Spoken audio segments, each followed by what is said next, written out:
are at this time urging everyone to use extreme caution as you carry on your activities through the rest of the day and into the evening. The city and its partner agencies have taken several actions to prepare for this upcoming storm. Shortly, our city manager, Ron Carley, will explain in more detail what steps the city has taken. We are urging all employers in the city to release their employees during the mid-afternoon hours today to allow plenty of time for a safe evening commute home. We're expecting a freezing rain, and we need people to stay off the roads.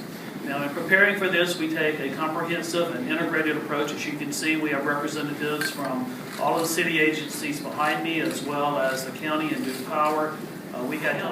We're trying to approach a serious event in a coordinated way, sharing the same information and ensuring that we keep our community as safe as possible.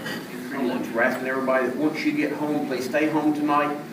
Be careful with any kind of heating sources that you're using. Also, make sure you don't use any kind of generators inside of your structures. Those do produce carbon monoxide.